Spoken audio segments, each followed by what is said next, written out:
Hey, what is up everyone? In today's video, we're talking about everything you need to know about the March Sea of Thieves update. So this is a pretty big update. Not only are you going to have a huge file size to download, mainly because we have to reinstall the GDK integration that was introduced in last month's update. Hopefully this time it actually sticks and there's no more further problems with it, and then going forward, updates should be a lot smaller in file size. But that's not the only reason why this is a big update. There's tons of other stuff that was added, and it actually is kind of surprising because usually you don't expect this big of an update for these monthly updates. Usually this comes like with a season update or something, but I'm pretty excited about a lot of the stuff we're going to talk about today. So first we have easy anti-cheat has been added. So this is something that we talked about last week, and this is basically the industry standard anti-cheat software. It's developed by Epic Games, the people that make Fortnite, and it's used in games like Fortnite, Rocket League, among a lot of other games. So its introduction into Sea of Thieves is great. Will it fix all the cheating problems? Probably not, but it should at least alleviate the issues that we've been seeing and hopefully help players that are especially doing stuff like the hourglass battles, which I know have been really plagued with cheating as of late, and just in general, like no one likes cheaters. So I'm pretty happy to see that this is added, and it's a good first step into fixing these issues that we've been seeing in the game. Another thing I'm pretty excited for is you can now play Safer Seas solo without an online subscription.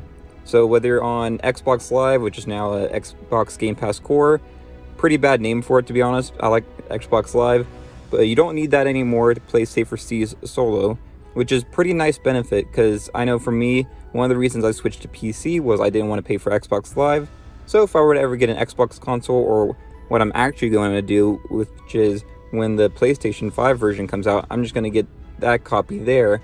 So then I can just, go sit in the living room, play some Sea of Thieves on the TV instead of having to always go to my computer. So this is going to be a pretty nice change.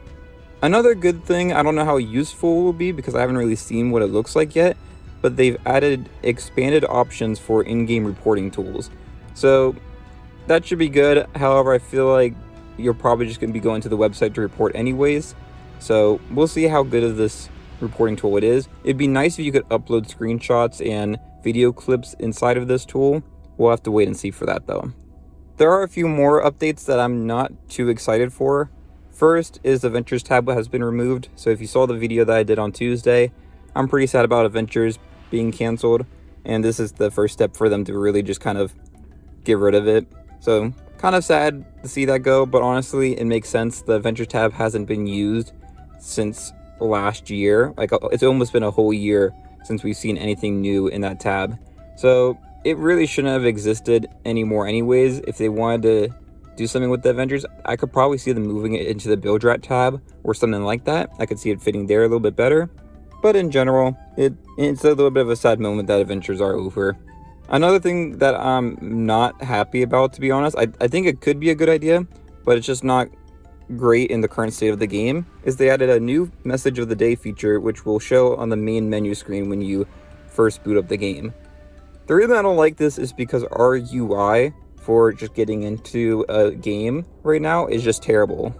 There's just so many different UI buttons that you have to click, go into this menu, then to this menu, then this menu, to be able to just get into the game like how you normally like to play. And just having this new message of the day feature just makes it another thing that you have to click through. So I don't mind this feature in the future if they can fix the issues that we've seen with just the UI in general. Moving on, I'm pretty excited about these Outpost changes that we've seen. So we got a whole new Maestro ship set, which this looks really great. I'm actually really excited to use this in game, especially the sails. I think the sails and the figurehead look really good. We also saw a new variant to the Wild Rose set with the new Flourishing Wild Rose set. This also looks great. It's also just another variant of the Wild Rose set, which is one of those sets in the game that now has a lot of different variants. We have that, we have the Thriving Wild Rose set, now this new one. So there's a lot of options for the Wild Rose set if you're into that cosmetic. Along with that, all the different Wild Rose sets got new cutlasses, both a heavy version and like a skinny version. So those should be nice to use. It's always good to have more options like that. We also got some new stuff in the Pirate Emporium that I think is pretty cool. We got a new variant to the Stone Isle-Hopper Outlaw set, and this one looks really cool. Instead of having like the purple tone that we saw with the original version, this is more of like a black and red version of it, and I think that looks really nice, like especially when you look at it in the nighttime version where it's like all the glowing dark red and stuff. So I'm excited for that. We also saw some other things that I think is interesting with the return of the Halo and Ravenwood sets. So if you've been wanting to get your hands on those cosmetics, you can get those now. We also have, of course, our free item for this month with the Blow Bubbles emote. So a lot of cool stuff there, but the really interesting thing with the Pirate Emporium this month is they've now introduced a new thing called Classic Sets.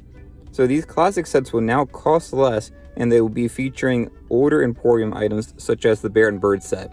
And as they introduce more things into the Pirate Emporium, the older cosmetics will continue to be added to the Classic set, and it will basically be reducing the price over time. Which is a good news if you're someone that's kind of like me, who likes some of the stuff you see in the Pirate Emporium, but you don't think it's worth how much they're selling for it. You could wait a few years or so, and they should be cheaper inside the Classic set.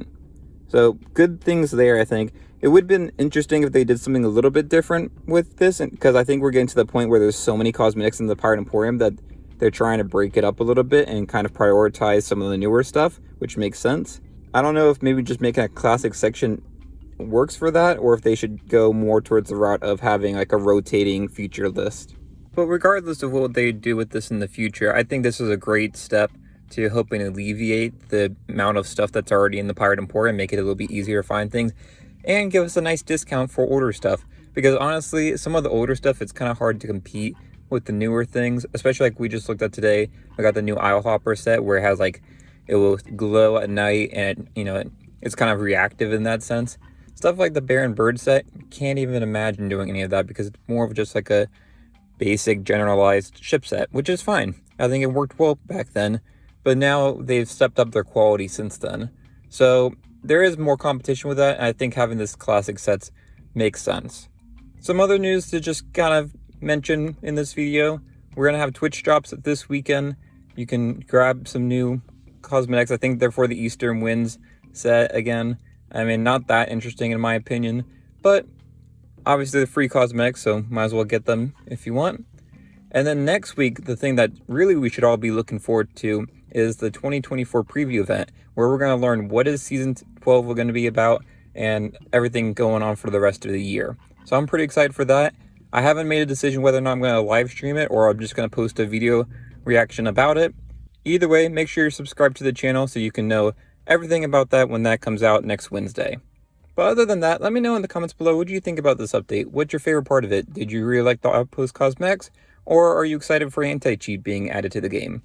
Let me know all your thoughts down there. But if you enjoyed this video, it'd be great if you like and subscribe. And until next time, thanks for watching, and I'll see y'all later. Bye y'all.